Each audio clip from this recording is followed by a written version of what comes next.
दोस्तों नमस्कार, मैं राज कपूर। आप देख रहे हैं खबर दस्तक।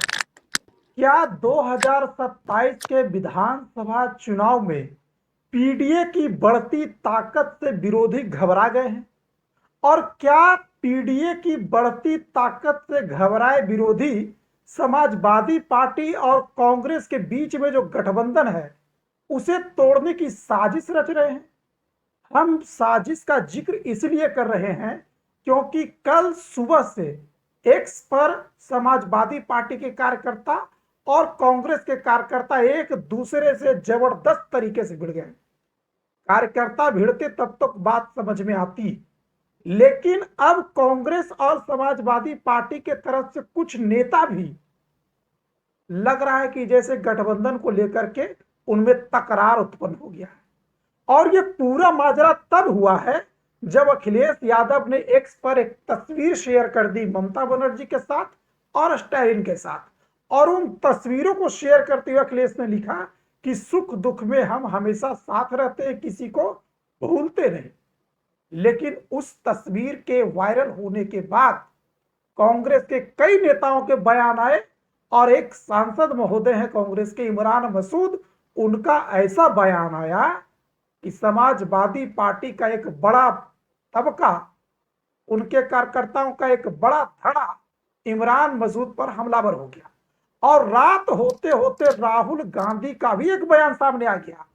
अब उस बयान के बाद माना जा रहा है कि क्या सच में समाजवादी पार्टी और कांग्रेस के बीच सब कुछ ठीक नहीं चल रहा है। इन तमाम मुद्दों पर बातचीत करने के लिए हमारे साथ मौजूद है आलोक पाठक सर। सर, जो ये तमिलनाडु में कांग्रेस ने डीएमके से गठबंधन तोड़ा और टीवी को समर्थन दे दिया, उसके बाद क्या उत्तर प्रदेश में भी उस तरह की कोई हलचल होने वाली है, या उस हलचल के बाद उत्तर प्रदेश में 2027 चुनाव से पहले गठबंधन की जो पिक्चर है वो बदल सकती है क्या? देखिए, आज दिन में हम सुरेंद्र राजपूत जी से बात कर रहे थे, वो घुमा के जवाब दे रहे थे। एक सवाल जो मैं उस वक्त उनसे पूछना भूल गया क्योंकि समय कम था हमारे पास, लेकिन मैं दर्शकों को बता दूं कि बैकडोर से प्रियंका गांधी लगातार मायावती के टच में। तो और मैं ये भी बता दूं कि 2024 में एक बार सपा और कांग्रेस का गठबंधन लगभग टूट गया था। खैर, ऐन मौके पे राहुल और प्रियंका ने निर्णय बदला और फिर वो समझौता हुआ। जी, कांग्रेस की स्थिति ये थी कि उसके पास कई महत्वपूर्ण सीटों पे लड़ाने के लिए प्रत्याशी भी नहीं थे। जी, उन्होंने 16 सीटें मांगी थी गठबंधन में और कई जगह उनके पास प्रत्याशी भी नहीं थे। उनको प्रत्याशी भी समाजवादी पार्टी ने दिया। 2 लोग उसमें सांसद चुन के आए, उज्जवल रमन सिंह जो इलाहाबाद से सांसद है, वो पुराने समाजवादी पार्टी के नेता रहे, और राठौर जी जो सीतापुर से कांग्रेस के सांसद। तो 6 में से तो 2 वो हैं जो समाजवादी पार्टी के नेता थे, उनको कांग्रेस की तरफ से चुनाव लड़वाया गया और बाराबंकी की सीट पे बिना सपा के गठबंधन के वो सीट नहीं जीत सकते थे। मैंने उत्तर प्रदेश का चुनाव खुद कवर किया है। पिछली बार 2019 में कांग्रेस अमेठी तक में हार गई थी। अमेठी, रायबरेली, इन जगहों पर मैंने कई रैलियां कवर की। प्रियंका गांधी की छोटी छोटी रैलियां हुआ करती थी, उसमें से 100 अगर लोग 100, 200, 500 की भीड़ होती थी तो 300, 350 लोग उसमें समाजवादी पार्टी के कार्यकर्ता लाल टोपी लगाए बैठे दिख जाते थे। तो मैं आपको ये बता रहा हूं,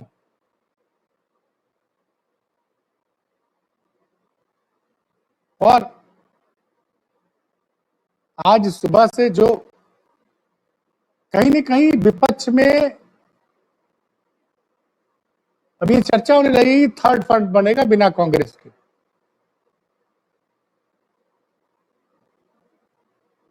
सुरेंद्र राजपूत जी ने इस बात का जवाब नहीं दिया, जबकि उन्होंने खुद कबूला कि 2021 की विधानसभा में उनको एक सीट नहीं आई थी बंगाल में। तो क्यों चुनाव लड़ने गए 2026 का? 2019 में भी उनके पास बंगाल में एक भी सांसद संभवतः नहीं था। तो अगर ममता बनर्जी ने कहा कि आपको हम बंगाल में आपके साथ गठबंधन नहीं करेंगे क्योंकि वोट बैंक नहीं था, लेकिन तो भी कांग्रेस लड़ी और राहुल गांधी ने ममता बनर्जी की सरकार को कहा कि सबसे भ्रष्ट और गुंडों की सरकार है, दूसरे दौर के चुनाव के समय।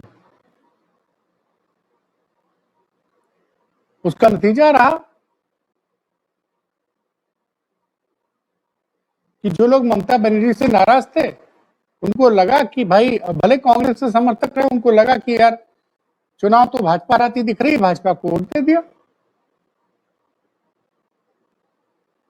और जिस तरह से कांग्रेस ने अपने पुराने सहयोगी डीएमके, जिनके साथ उन्होंने चुनाव लड़ा, तमिलनाडु में डीएमके के साथ तो चुनाव लड़ते हैं, 5 विधायक इनके जीत जाते हैं, जीतने के बाद ये चले जाते हैं टीबीके को समर्थन देने के पहले स्टालिन से डीएमके से बातचीत नहीं करते हैं। डीएमके इतना नाराज हो गई कि उसने लोकसभा में चिट्ठी लिख दी कि अब हम इंडिया गठबंधन का हिस्सा नहीं, हमारी अलग बैठने की व्यवस्था की जाए। खुद कांग्रेस के कई नेता ने तमिलनाडु में टीबीके के समर्थन देने पर सवाल उठाया। मणिशंकर अय्यर ने कहा कि ऐसा ये एक अपॉर्चुनिस्टिक डिसीजन है जो गलत है। मल्लिकार्जुन खड़गे भी इस निर्णय के खिलाफ थे, सुनने में आ रहा है। और तमिलनाडु के दिग्गज कांग्रेसी नेता पी चिदम्बरम ने भी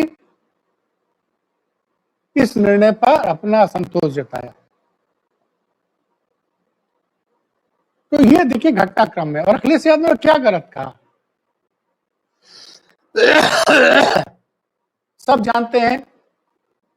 भले कांग्रेस अपने प्यारे पत्रकार के जरिए बताने की कोशिश करे कि ममता बनर्जी के जरिए के वजह से नीतीश कुमार को कन्वीनर नहीं नियुक्त किया गया था, गलत बोल रहे हैं। सच्चाई ये थी कि कांग्रेस नहीं चाहती थी कि नीतीश कुमार एनडीए के कन्वीनर बने, जबकि ममता बनर्जी अखिलेश यादव चाहते थे कि नीतीश कुमार को इंडिया गठबंधन की तरफ से प्रधानमंत्री का उम्मीदवार घोषित किया जाए। अपने फायदे के लिए तो राहुल गांधी ने इंडिया गठबंधन का फायदा उठा लिया, उनकी सीटें 55 से बढ़कर 99 हो गई। और जैसे ही डीएमके हार गई, उन्होंने सब छोड़ दिया, सत्ता का सुख उठाने के लिए वो टीवीके के साथ चले आए। इसमें आपने एक नाम लिया, राज कपूर जी, सहारनपुर के सांसद इमरान मसूद का। हेलो जी जी, सहारनपुर के सांसद इमरान मसूद का तो ट्वीट मैंने नहीं पढ़ा,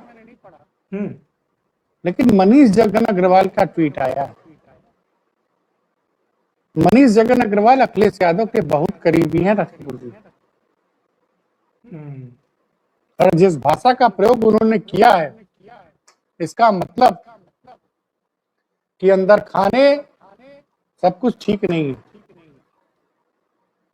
दूसरी तरफ तो आप ये भी चर्चा हो रही है कि आप कहना चाह रहे हैं कि मनीष जगन अग्रवाल के ट्वीट को, या मनीष जगन अग्रवाल ने जो एक्स पर लिखा है, उसे समाजवादी पार्टी का ऑफिशियल स्टैंड मान लिया जाए? भाई साहब, मनीष जगन अग्रवाल अखिलेश यादव के बहुत करीबी हैं, और उनकी जरा ट्वीट की भाषा सुन लीजिए। हाँ, मैंने पढ़ा है, आप एक बार पढ़ के दर्शकों को बता दीजिए।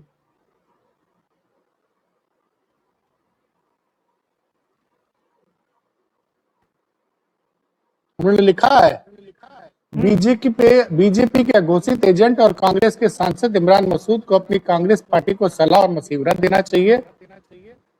कांग्रेस मध्य प्रदेश, छत्तीसगढ़, राजस्थान, उत्तराखंड, गुजरात, आंध्र प्रदेश, नॉर्थ ईस्ट के सभी राज्य, हरियाणा, गोवा समेत सभी राज्यों पर फोकस करे और कर्नाटक, हिमाचल में अपनी सरकार बचाए।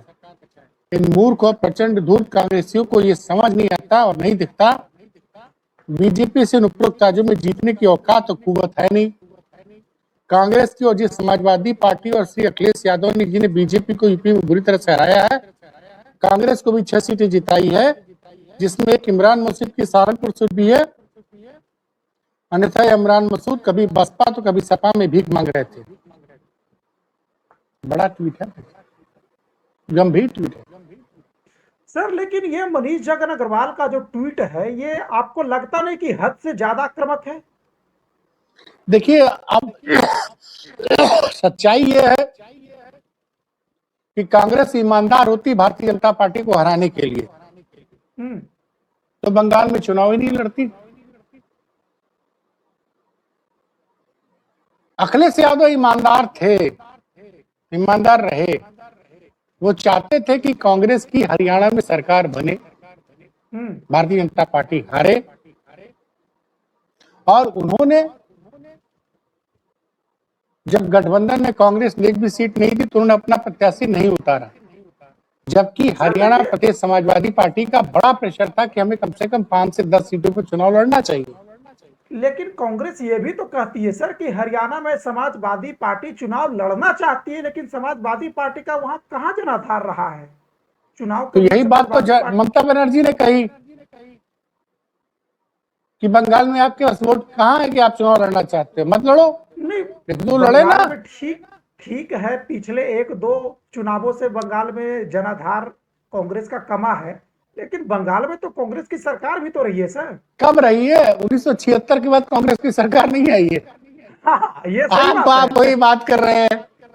नहीं नहीं, 43 साल लेफ्ट और 15 साल ममता बनर्जी, ये बिल्कुल सही बात है कि नहीं रही है, लेकिन ये है कि हरियाणा में तो समाजवादी पार्टी चुनाव ही नहीं लड़ती आई है। ये हम नहीं कर रही है, कांग्रेस के कार्यकर्ता और कांग्रेस सिंपैथाइजर लोग कहते हैं। अब आप समझिए कि जो राहुल गांधी का शाम को बयान आया है कि लिख के रख लीजिए, हाँ, सिर्फ कांग्रेस ही नरेंद्र मोदी को हरा सकती है। हाँ, ये बयान है उनका। ये बयान दिखा रहा कि कांग्रेस कितने अहंकार में है। नहीं तो इसका मतलब ये हुआ कि जो बयान इमरान मसूद दे रहे थे उसी बयान को उन्होंने आगे बढ़ा दिया राहुल गांधी ने। और सबसे बड़ी बात है, ये बयान ही नहीं दिया बल्कि इस बयान को अपने ट्विटर अकाउंट से शेयर किया है। भाषा देखिए, लिख के रख लीजिए। देखिए, कांग्रेस के अंदर बीजेपी को हराने की क्षमता नहीं है। जिन राज्यों में कांग्रेस और बीजेपी का सीधा मुकाबला, वहां कांग्रेस को करारी हार का सामना करना होगा। आप मध्य प्रदेश आइए, आप छत्तीसगढ़ आइए, आप गुजरात आइए, आप कर्नाटक आइए, दिल्ली आइए। नहीं, पुरानी बातें तो ठीक है, जो आप बता रहे हैं वो बिल्कुल सही बात है, वो ऑन द रिकॉर्ड बात है, उससे कोई झूठा नहीं सकता। लेकिन अभी जो हालात हैं आपके सामने, इंडिया अलायंस के सामने, आपको तो पहले जो सत्ता में बैठा है उसको तो सत्ता से बेदखल करना है ना, ये आपकी पहली जिम्मेदारी है। तो उस जिम्मेदारी को निभाने के लिए आप या तो एक दूसरे से लड़ जाइए, या आप एक कॉमन मिनिमम जो एजेंडा होता है, 2 कदम आप पीछे लीजिए। देखिए, गठबंधन में क्या हुआ था? गठबंधन में ये हुआ था फैसला कि जो दल जहां बड़ा होगा वही नेतृत्व करेगा, वही सब कुछ डिसाइड करेगा। नहीं तो क्या यूपी में इमरान मसूद लगातार ऐसे बयान देते रहे हैं, मांग रही है? इमरान मसूद लगातार ऐसे बयान देते रहे हैं जिससे समाजवादी पार्टी के को डैमेज करने वाली।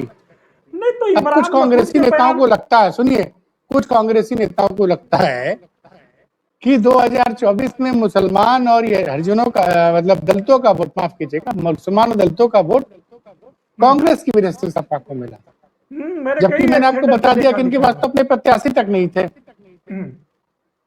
नहीं तो सर ये बताइए ना कि इमरान मसूद के बयान को समाजवादी पार्टी इतना सीरियस क्यों ले रही है? क्योंकि वो सांसद है भाई, सहारनपुर के सांसद है।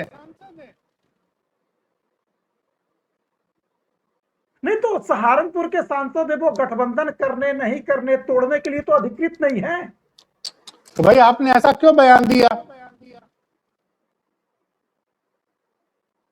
अब बताइए कि इधर से इमरान मसूद ने इस तरह का भाषा का इस्तेमाल किया कि भारतीय जनता पार्टी को कांग्रेस ही हरा सकती है, राहुल गांधी बोल दिए। अब उधर से आप बता रहे हैं कि मनीष अग्रवाल ने भी ट्वीट कर दिया, अब कोई समाजवादी पार्टी का बड़ा नेता ट्वीट कर देगा, तो फिर तो ये वही बात हो जाएगी ना कि 27 मैं से इसका पहले कह रहा हूँ, दोनों के इसका बीच में मतलब फिलहाल तलखी आ इंडिया रही है। गठबंधन का भविष्य उत्तर प्रदेश में खतरे में है। नहीं, अगर उत्तर प्रदेश में इंडिया गठबंधन का भविष्य खतरे में है तो 2027 के लिए क्या ये शुभ संकेत है? देखिए, 2027 के चुनाव में अभी बहुत समय बाकी है, अभी 8 महीने का समय बाकी है और अखिलेश यादव लगातार अपने संगठन को मजबूत कर रहे हैं। कांग्रेस संगठन को मजबूत नहीं कर रही है। कांग्रेस के लोग समाजवादी पार्टी के वोट के चलते, उनके कार्यकर्ताओं के चलते सांसद चुन लिए गए हैं।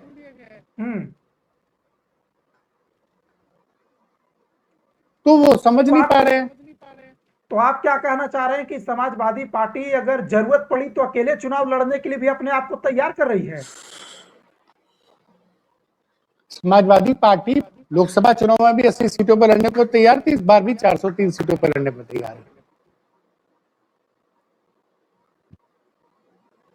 और समाजवादी पार्टी ने 2012 में अकेले लड़के चुनाव जीता है उत्तर प्रदेश में, ऐसा नहीं है। नहीं, ये तो देखिए सर, अगर पुराने रिकॉर्ड्स देखे जाएं तो फिर बहुत सारे रिकॉर्ड देखे जाएंगे, लेकिन अभी जो ये मैं कह रहा हूं कि फिलहाल जो वर्तमान स्थिति है वो उत्तर प्रदेश में सपा और कांग्रेस गठबंधन में दरार दिख रही है। अगर समय रहते बयानबाजी नहीं रुकी तो ये गठबंधन चुनाव तक बचेगा कि नहीं बचेगा, इस पे सवाल है। खैर, मिलते हैं और किसी बड़ी खबर के साथ। दर्शकों से कहूंगा इस मुद्दे पर अपनी राय जरूर रखिएगा।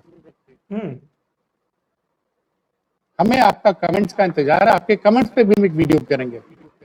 और कल से हम लोग सर लाइव का एक सेशन शुरू करेंगे, उसके लिए भी हम दर्शकों को बता देते हैं 8 बजे रोज रात को हम लोग उत्तर प्रदेश की और देश की बड़ी विषय पर हर रात 8 बजे खबर दस्तक का लाइव रहेगा। दर्शकों से अनुरोध है कि बड़ी से बड़ी संख्या में जुड़िए। आप जो सवाल पूछेंगे उसको हम अपनी डिबेट में शामिल भी करेंगे।